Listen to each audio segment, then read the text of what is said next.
महाराष्ट्र के राज्यपाल श्रीमान विद्यासागर राव जी, यहाँ के लोकप्रिय और यशस्वी मुख्यमंत्री श्रीमान देवेंद्र फडणवीस जी, मंत्रिपरिषद में मेरे गतिशील साथी श्रीमान नितिन गडकरी जी, केंद्र में मंत्रिपरिषद के मेरे साथी जिन्होंने पिछले बहुत ही कम समय में टेक्सटाइल और हैंडलूम की दुनिया में एक नई क्रांति लाने का प्रयास किया है, ऐसे श्रीमान संतोष गंगवार जी, केंद्र में मंत्रिपरिषद के मेरे साथी और सामाजिक न्याय और अधिकारिता विभाग का नेतृत्व कर रहे श्रीमान विजय सांपला जी, महाराष्ट्र के मंत्री श्रीमान विनोद तावड़े जी, श्री राजकुमार बड़ोले जी, संसद में हमारे साथी श्री रामदास आठवले जी, मंच पर विराजमान सभी वरिष्ठ महानुभाव और विशाल संख्या में पधारे हुए मेरे प्यारे भाइयों और बहनों,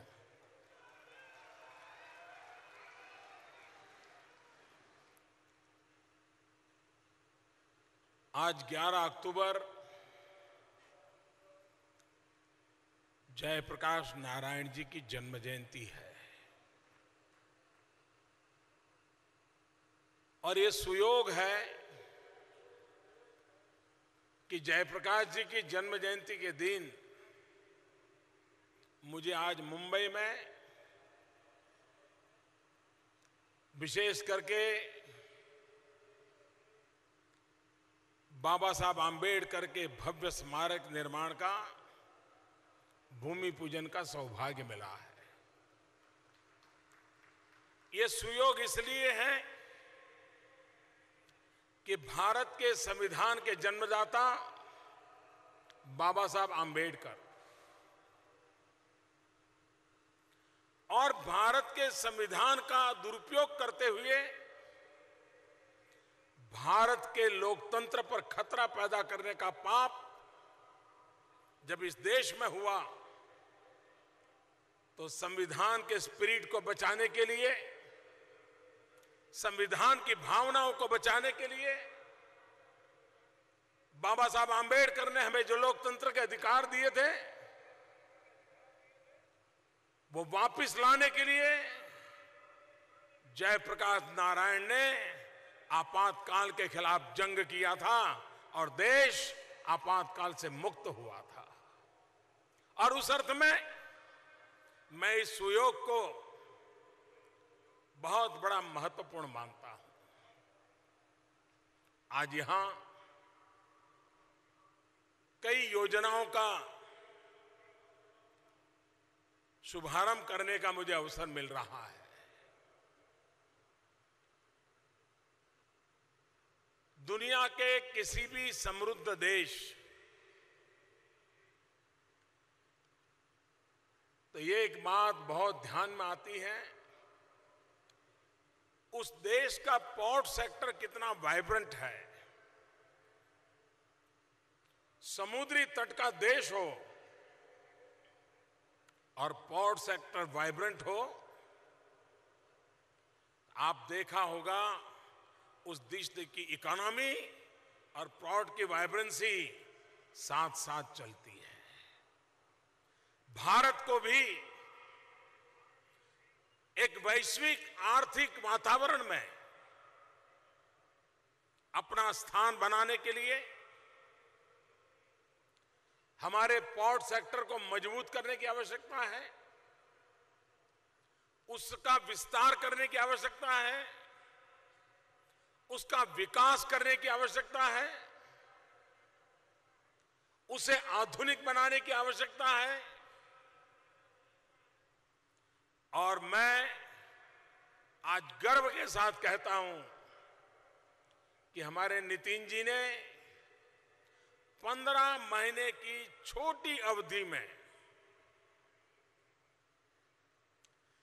जो काम पिछले 10 साल में नहीं हो पाए थे, ऐसे अनेक नए इनिशिएटिव लेकर के पूरे पोर्ट सेक्टर को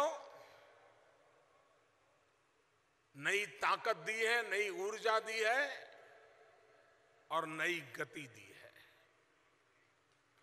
फॉरेन डायरेक्ट इन्वेस्टमेंट की चर्चा होती है।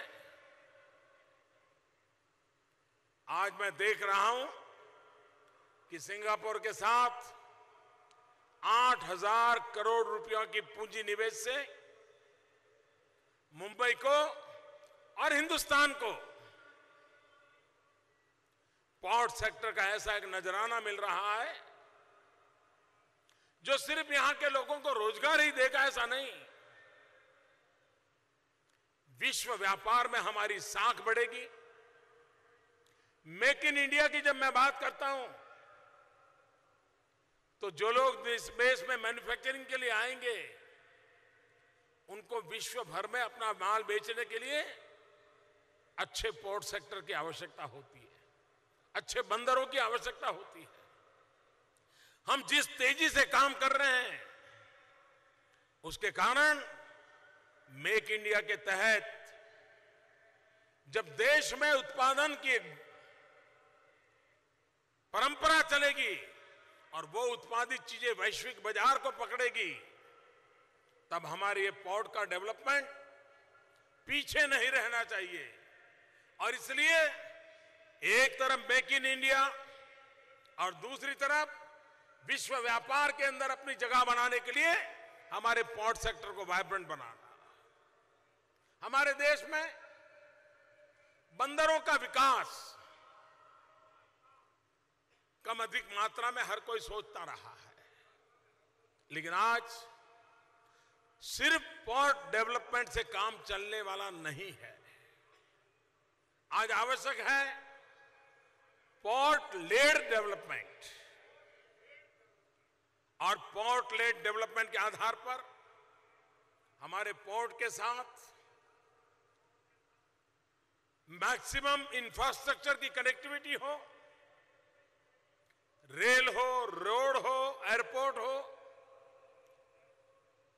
कोल्ड स्टोरेज का नेटवर्क हो, वेयरहाउसिंग का नेटवर्क हो।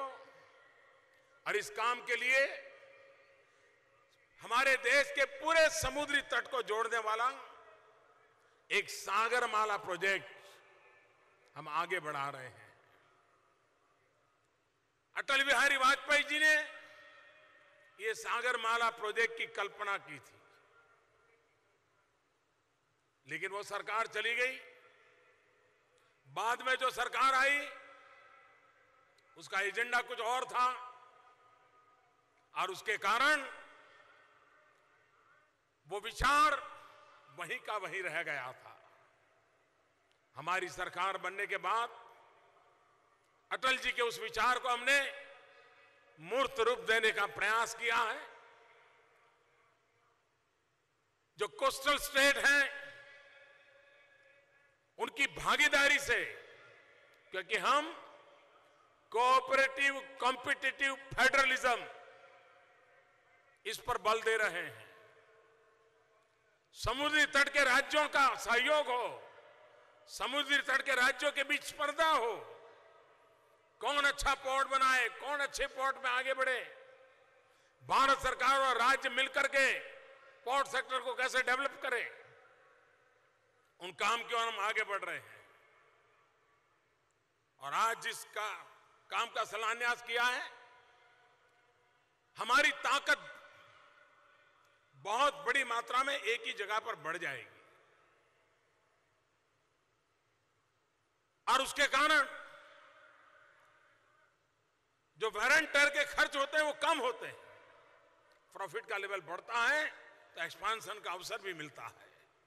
मजदूरों को सम्मानपूर्वक जीने के लिए सुविधाएं उपलब्ध कराई जा सकती है। गरीब के कल्याण के लिए विकास का ये मार्ग प्रशस्त करने की दिशा में आज नितिन जी के नेतृत्व में हम पहुंच रहे हैं। हम विश्व में अपनी जगह बना रहे हैं। भारत ईरान में चाबहार पोर्ट के विकास के अंदर भागीदारी कर रहा है, क्योंकि हम मानते हैं कि आने वाले दिनों में दो क्षेत्रों का प्रभाव रहने वाला है। एक सामुद्रिक और दूसरा स्पेस टेक्नोलॉजी का। 21वीं सदी में ये दो क्षेत्र बहुत प्रभाव पैदा करने वाले हैं और इसलिए स्पेस हो या सी हो, भारत समय के साथ तेज गति से आगे बढ़ना चाहता है। हमारे नितिन जी के पास रोड भी है। महाराष्ट्र ने उनके काम को पहले भी देखा हुआ है।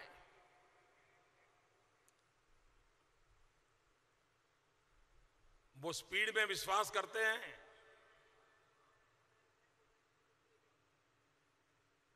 पहले के समय पिछली सरकार में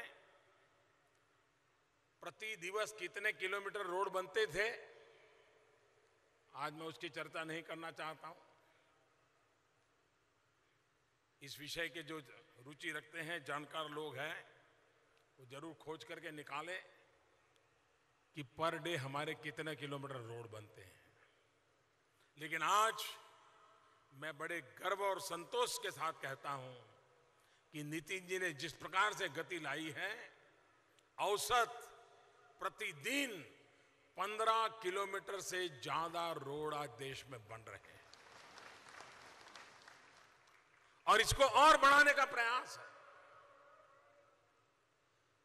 क्योंकि विकास करना है तो इंफ्रास्ट्रक्चर पे बल देना बहुत आवश्यक होता है। और रास्ते जब बनते हैं तो ऐसा नहीं है कि पैसे हैं इसलिए रास्ते बनते हैं। जब रास्ते बनते हैं तब पैसा बनना शुरू हो जाता है। ये रास्तों की ताकत होती है। मैं श्रीमान देवेंद्र जी को बधाई देना चाहता हूं।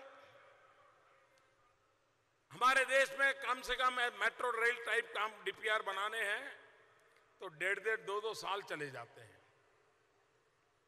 लेकिन उन्होंने 4 महीने के भीतर भीतर उसके डीपीआर तैयार कर दिए। और जो इस फील्ड को जानते हैं उनको मालूम है कि 4 महीने में इतना बड़ा काम कागज पे बनाना ये हमारे देश के स्वभाव में नहीं है, हमारी व्यवस्था में नहीं है। और उसको कोई बुरा भी नहीं मानता, सब मानते हैं हाँ भाई इतना तो समय लगता है। लेकिन उन सारी आदतों को छुड़वा करके देवेंद्र जी ने जिस तेज गति से मेट्रो का इस काम को बल दिया है, ये बदलते हुए शहरों के जीवन की अनिवार्यता बन गया है। अगर हम एनवायरमेंट फ्रेंडली डेवलपमेंट का विचार करें तो मास ट्रांसपोर्टेशन एक बहुत बड़ा महत्वपूर्ण पहलू है। जिस प्रकार से हमारे शहर बढ़ रहे हैं, उन बढ़ते हुए शहरों को कभी लोग संकट मानते थे, मैं बढ़ते हुए शहरों को अवसर मानता हूं। अर्बन ग्रोथ ये बोझ नहीं है, ये अपॉर्चुनिटी है। और इसलिए हमारी सारी योजनाएं उस अपॉर्चुनिटी को ध्यान में रख करके होनी चाहिए। आज देश में 50 शहरों में मेट्रो नेटवर्क बनाने की दिशा में हम आगे बढ़ रहे हैं। हमने रेलवे में 100% फॉरेन डायरेक्ट इन्वेस्टमेंट इसके दरवाजे खोल दिए हैं और उसका परिणाम ये आया है कि आज देश भर में से, दुनिया भर में से लोग भारत के रेलवे के अंदर अपनी पूंजी लगाने के लिए तैयार हो रहे हैं। 400 के करीब रेलवे स्टेशन जो हार्ट ऑफ द सिटी है, बहुत बड़ी मात्रा में जमीन है, लेकिन प्लेटफॉर्म के सिवा वहां कुछ नहीं है। टिकट विंडो है, रेस्टरूम है, प्लेटफॉर्म है। क्या इसको मल्टी स्टोरीड रेलवे स्टेशन नहीं हो सकते हैं क्या? आधुनिक से आधुनिक 100 मंजिला रेलवे स्टेशन नहीं हो सकता क्या? हार्ट ऑफ द सिटी कितनी मूल्यवान जमीन होती है, लेकिन कोई उपयोग नहीं हो रहा है। हमने दिशा उठाई है 400 रेलवे स्टेशन जो हार्ट ऑफ द सिटी है कंट्री में, वहां पर अनेक प्रकार का डेवलपमेंट, नीचे ट्रेन चलती रहेगी, ऊपर उस पर डेवलपमेंट होगा। उस दिशा में हम काम कर रहे हैं। ये जो मेट्रो का काम है, हजारों करोड़ रुपया लगते हैं, लेकिन सुविधा बनती है। अब तो टेक्नोलॉजी भी काफी आधुनिक टेक्नोलॉजी दिन ब दिन नई मिलती जा रही है, उसके कारण गति मिलने की संभावना भी बढ़ रही है। और मैं इस काम के लिए श्रीमान देवेंद्र जी को बधाई देता हूं। हमारे सुरेश प्रभु जी ने रेलवे में भी सचमुच में उत्तम काम करके दिखाया है। पहले रेलवे का expansion, gauge conversion, diesel engine से इलेक्ट्रिसिटी इंजन की तरफ जाना, इन सारी बाबतों में एक उदासीनता थी। आज गति आई है और उसके परिणाम भी नजर आने लगे हैं आने वाले दिनों में। और जब मैं रेलवे की बात करता हूं तो बाबा साहब आंबेडकर को भी याद करता हूं। बाबा साहब आंबेडकर ने रेल नेटवर्क का सामाजिक मूल्यांकन किया था और उन्होंने कहा था कि समाज में जो छुआछूत का भाव है,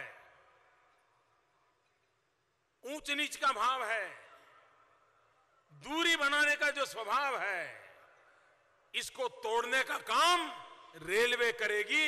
ऐसा बाबा साहब आंबेडकर ने रेलवे का एक एनालिसिस किया था। मैं मानता हूं कि पब्लिक ट्रांसपोर्टेशन सिस्टम बाबा साहब आंबेडकर जिसमें सामाजिक एकता का अवसर देखते थे, उसको भी चरितार्थ करने का एक कारण बन सकता है। मुझे विशेष रूप से देवेंद्र जी को इस बात के लिए भी बधाई देनी है। हमारे देश में किसानों के लिए सिंचाई की जितनी व्यवस्था चाहिए वो नहीं हुई है। वे बारिश पर निर्भर उसकी जिंदगी है। अगर वर्षा नहीं हुई तो किसान बेचारा तबाह हो जाता है और अकाल उसके लिए एक ऐसा काल बनकर के आता है जो उसको जीना हराम कर देता है। अकाल के प्रति संवेदना व्यक्त करना, किसान के प्रति संवेदना व्यक्त करना, या तो दिल्ली में जाकर के भारत सरकार के पास मांगे रखना या राजनीतिक खेल खेलना, देवेंद्र जी उससे बाहर निकल करके उन्होंने समस्या का समाधान खोजने का बहुत ही अभिनंदनीय प्रयास किया है। आज वो मुझे बता रहे थे कि करीब 6200 गांवों में जल संचय के 1 लाख से ज्यादा छोटे छोटे प्रोजेक्ट किए और उसके कारण पानी का संग्रह हुआ, नीचे वाटर टेबल कहीं ऊपर आए और उस इलाके के किसान रबी पाक ले सके, ऐसी आज परिस्थिति पैदा हुई। और खर्चा ज्यादा नहीं हुआ। मुझे बताया गया कि करीब 1400 करोड़ रुपए में इतना बड़ा काम हो गया। और मजा यह है कि 300 करोड़ रुपया लोगों ने जनभागीदारी में दिए। मैं उन जनभागीदारी करने वाले उन गांव के लोगों को लाख लाख अभिनंदन करता हूं। आपने देश को दिशा दिखाई। जल संचय संकटों से सामना करने का सबसे बड़ा शस्त्र होता है। मैं गुजरात में काम करता था, वहां तो रेगिस्तान है, वर्षा बहुत कम होती है, लेकिन जल संचय का अभियान चलाया हमने, 10 साल लगातार चलाया, लाखों छोटे छोटे चेक डैम बनाए और हमारा किसान संकटों से बचने में ताकतवर बना। लेकिन मैं 2 और सुझाव देना चाहूंगा देवेंद्र जी को। कुछ नएपन से सोचना के लिए भी सोचे वो। एक, हमारे यहां मार्जिनल किसान है,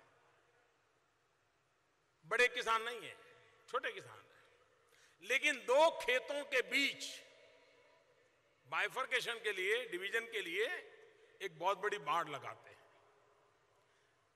1 मीटर जमीन उसकी खराब होती है, 1 मीटर जमीन इस वाले की खराब होती है, और ऐसा 80 लाखों एकड़ भूमि हमारी बाढ़ बनाने में ही चली जाती है। इन इलाकों में जहां बाढ़ है वहां पेड़ लगा करके टिम्बर की खेती, इस पर बल दिया जा सकता है क्या?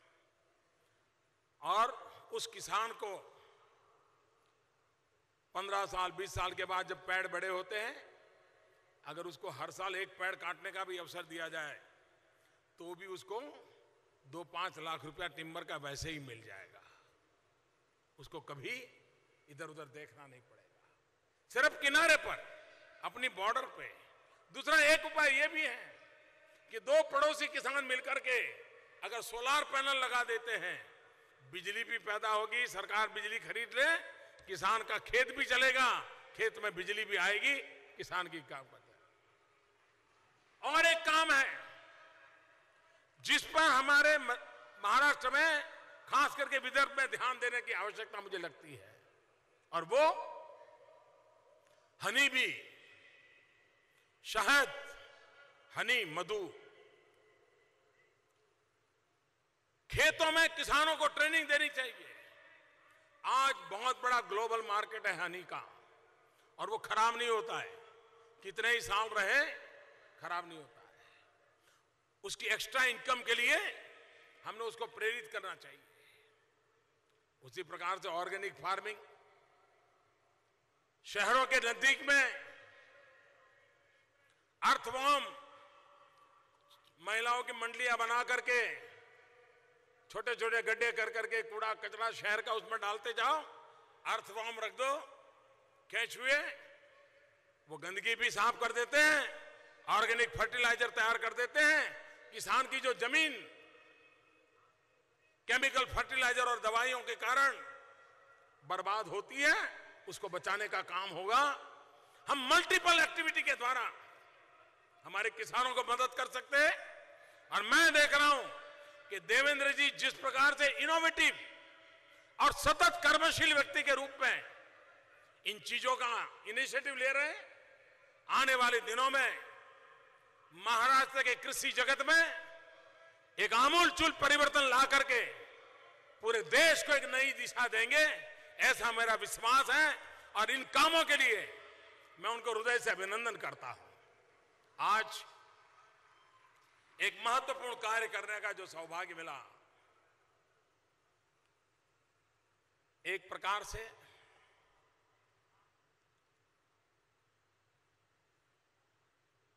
मुझे लगता है ये काम ऐसा है जिसका सौभाग्य शायद हम लोगों को ही मिला हुआ है, और किसी के नसीब में पवित्र कार्य लिखा हुआ ही नहीं है।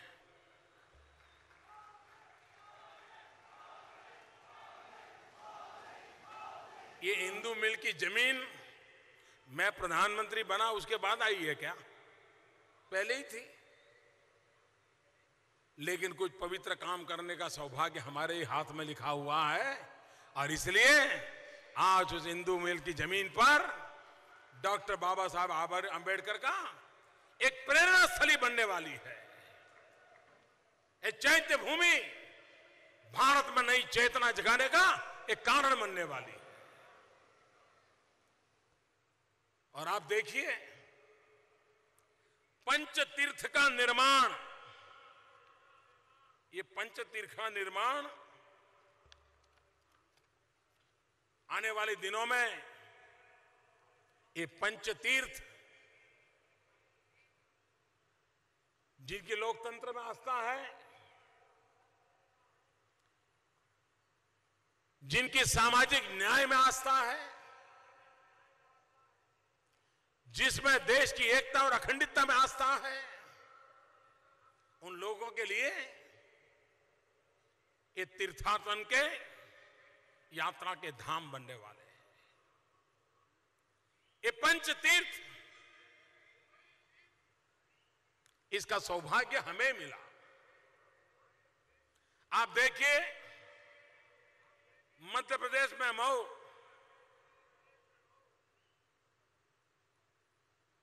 इतनी सरकारें रही, लेकिन उसकी तरफ किसी का ध्यान नहीं गया। जब मध्य प्रदेश में भारतीय जनता पार्टी की सरकार बनी, तब जाकर के उस जगह पर बाबा साहब का स्मारक बना, जीवंत स्मारक बना। और आज बाबा साहब के प्रति श्रद्धा रखने वाले लोगों के लिए वो एक तीर्थ क्षेत्र बना हुआ है।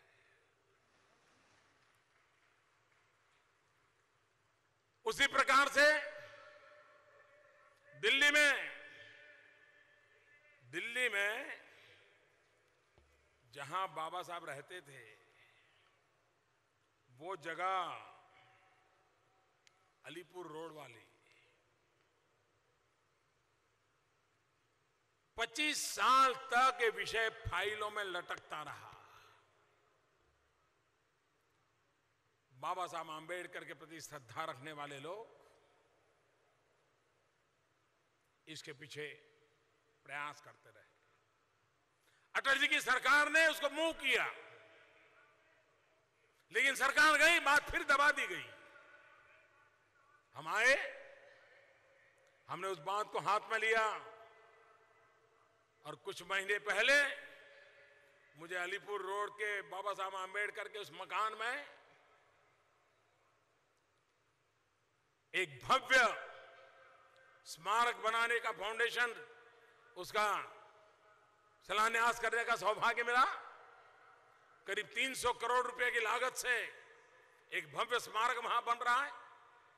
दिल्ली में जो भी लोग आएंगे और स्थानों पर जाते हैं, अब इस स्थान पर भी जाएंगे और बाबा साहब आंबेडकर ने कितना बड़ा योगदान किया था, ये उनके ध्यान आएगा। बाबा साहब आंबेडकर के माता पिता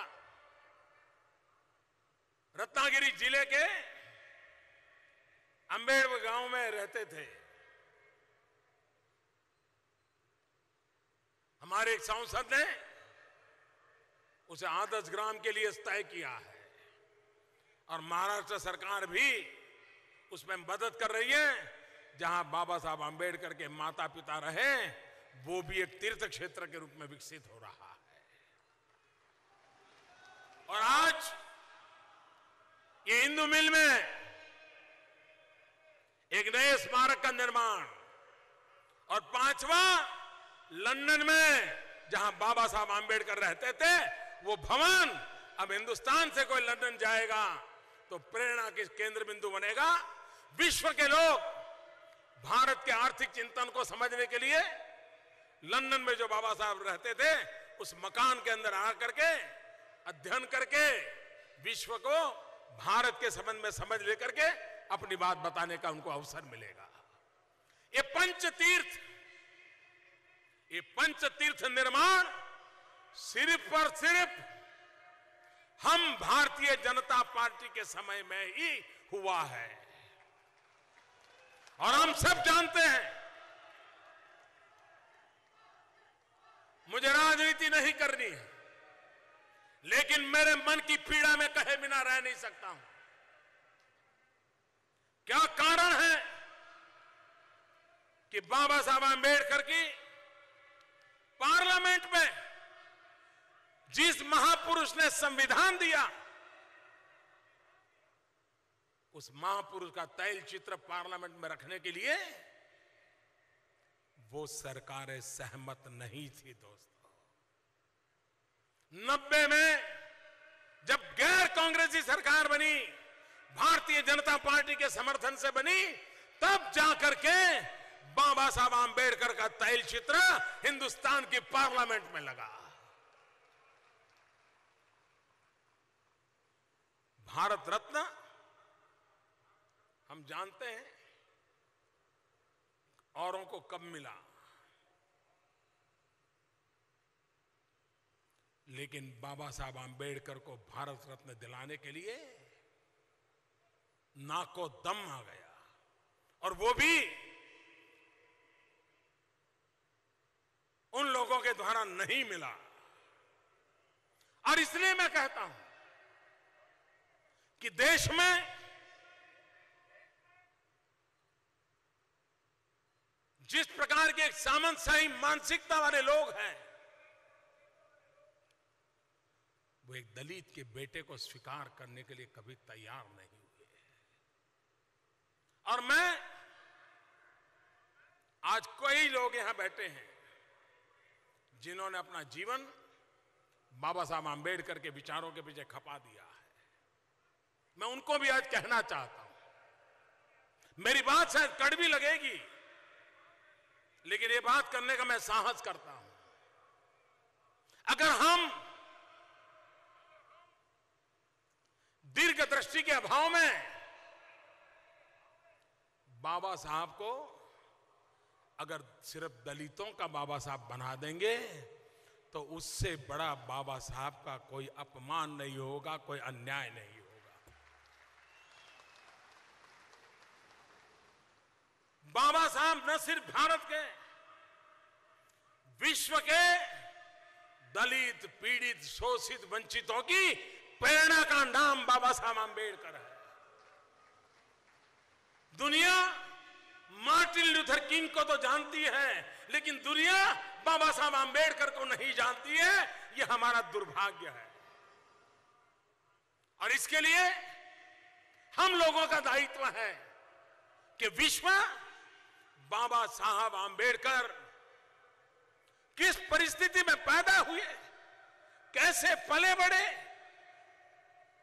और इतना जुल्म सहने के बाद, इतना अपमान सहने के बाद, किसी भी व्यक्ति के मन में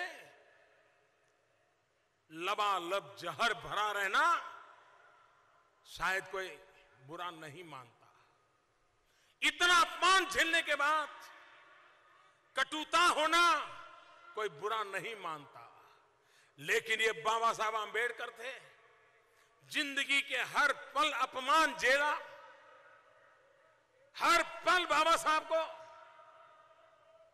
संकटों से गुजरना पड़ा, लेकिन जब खुद को निर्णय करने के अवसर आए, कटुता का नामो निशान नहीं था, बदले की भावना का नामो निशान नहीं था। किसी को मैं बता दूंगा, ये भाव नहीं था, इससे बड़ा महापुरुष कौन हो सकता है। और इसलिए भाइयों बहनों, मेरे जैसे लोग बाबा साहब आंबेडकर के प्रति उस श्रद्धा भाव से देखते हैं। मैं तो खुद के लिए कभी सोचता हूं, कभी कभी मेरे मन में विचार आता था, क्या बाबा साहब आंबेडकर ना होते तो मोदी कहां होता।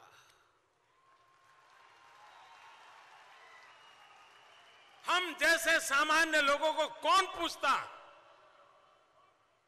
ये बाबा साहब आंबेडकर हैं जिसके कारण ये बातें संभव हुई है। और इसलिए मैं कहता हूं, हम जो कर रहे हैं वो तो सिर्फ कर्ज चुकाने का एक प्रामाणिक प्रयास कर रहे हैं। दोस्त, इस महापुरुष ने जो किया है,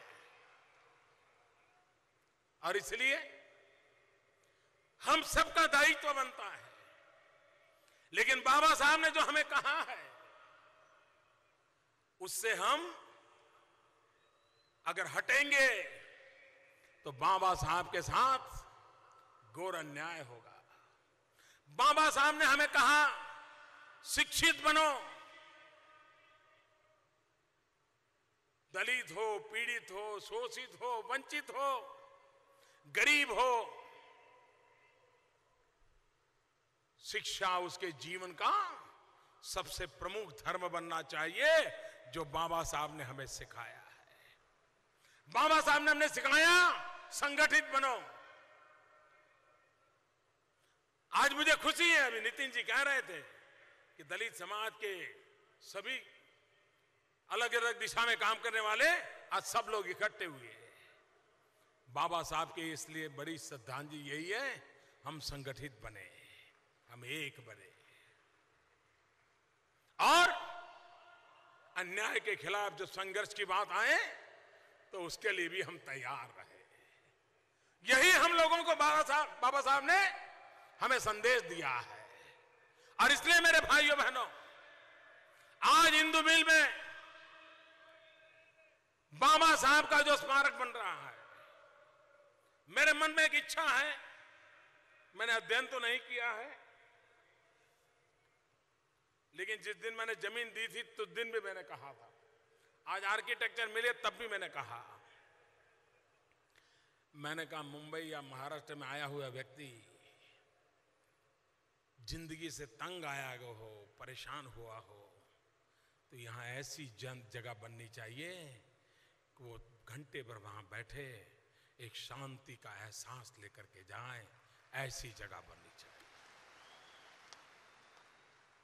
और इसलिए मैंने कहा जहां स्मारक बने साथ साथ ये विशाल भूमि है, वहां एक घना जंगल बनाना चाहिए, इतने पेड़ लगाने चाहिए, इतनी हरियाली कर देनी चाहिए कि एक शांति की भूमि सचमुच में बनी जाए। और ये बन सकता है, ये बन सकता है। और मैं देवेंद्र जी से आग्रह करूंगा कि ये स्मारक सिर्फ ईंट, माटी, पत्थर, चुने तक सीमित न रहे, वो तो भव्य होना ही चाहिए, दुनिया के लोगों के लिए अजूबा होना चाहिए। लेकिन इसको जन भागीदारी से जोड़ा जा सकता है क्या? महाराष्ट्र में 40,000 गांव है। हर गांव से लोग आए और उनको जो बताया गया हो वो पौधा लेकर के आए और वहां पर हर गांव का एक पौधा लगे और वो गांव भी उसके लालन पालन के लिए गांव समस्त की तरफ से 1 रुपया, 2 रुपया, 5 रुपया कलेक्ट करके एक पेड़ लगाए और 11,000 रुपया दान दे। आप देखिए कितनी बड़ी जन भागीदारी से काम हो सकता है। हर गांव को लगेगा कि चैत्य भूमि में इंदु मिल के मैदान में जो स्मारक बना है, बाबा साहब आंबेडकर के प्रति हमारे गांव की भी श्रद्धा है, हमारा भी एक पेड़ उस गांव में लगा है। दूसरा, हिंदुस्तान के सभी राज्यों से एक पेड़ मंगवाया जाए, वो पेड़ भी लगाया जाए और दुनिया के सभी देशों से, हर देश से एक पेड़ मंगवाया जाए और ये विश्व महापुरुष थे, उनका भी एक पेड़ लगाया जाए दुनिया का और वहां लिखा जाए सारा विश्व इंदु मिल के इस हरियाली के साथ कैसे जोड़ा जाए।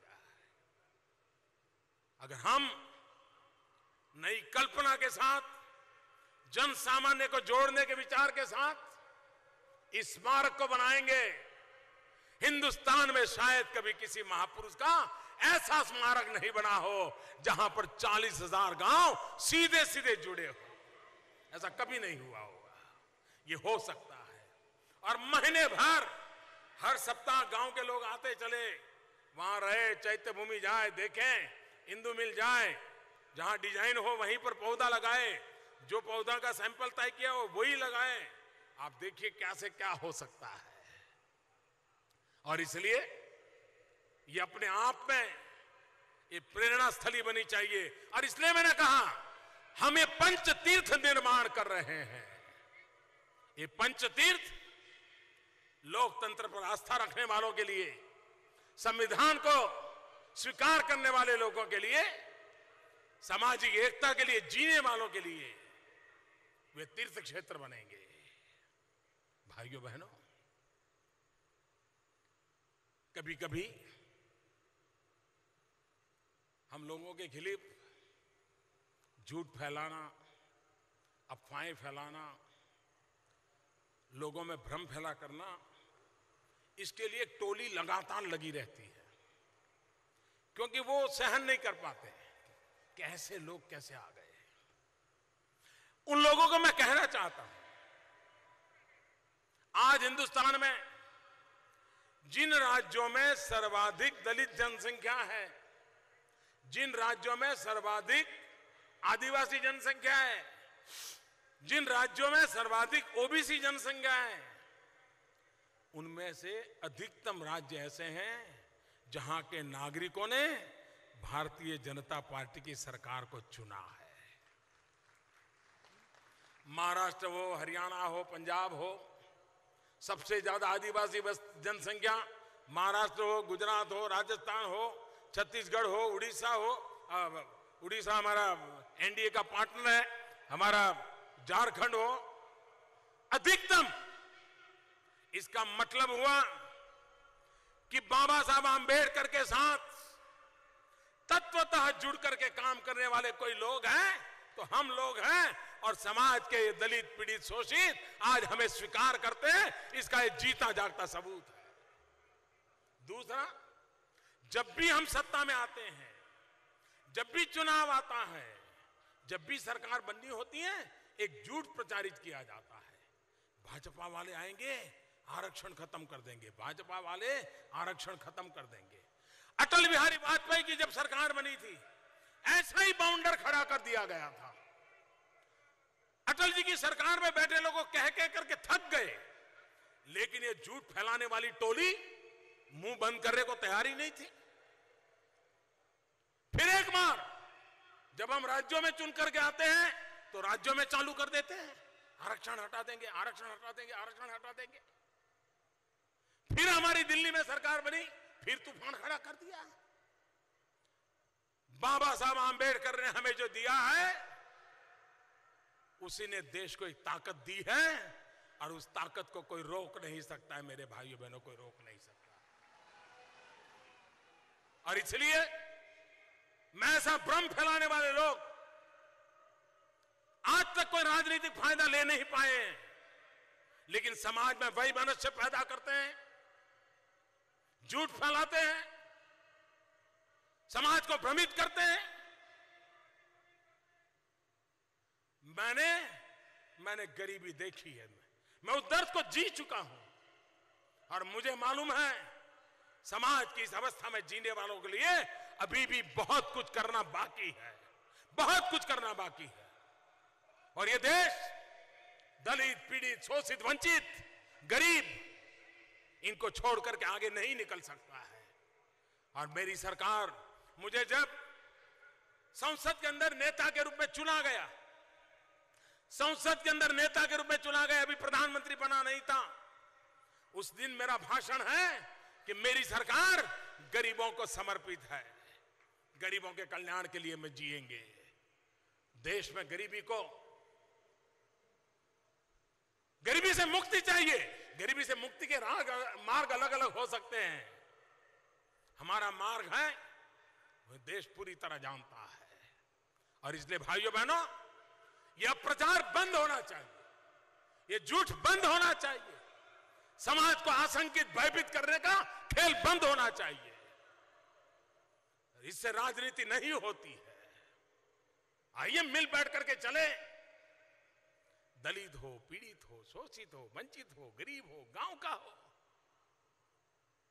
उनको आगे बढ़ाए बिना देश कभी आगे बढ़ नहीं सकता है। और इसलिए मेरे भाइयों बहनों, उस मूल मंत्र को लेकर के, समाज के सभी लोगों को साथ लेकर के चलने का इरादा लेकर के देश चल रहा है। राज्यों में जहां हमें सेवा करने का मौका मिला है, हम पूरे मनोयोग से काम कर रहे हैं। दिल्ली में हमें सेवा करने का मौका मिला है, जी जान से जुटे हुए हैं और बदलाव ला के रहेंगे, ये विश्वास मैं प्रकट करता हूं। मेरे साथ बोलेंगे, मैं बोलूंगा बाबा साहब आंबेडकर, आप बोलेंगे अमर रहे, अमर रहे। बाबा साहब आंबेडकर, बाबा साहब आंबेडकर, बाबा साहब आंबेडकर।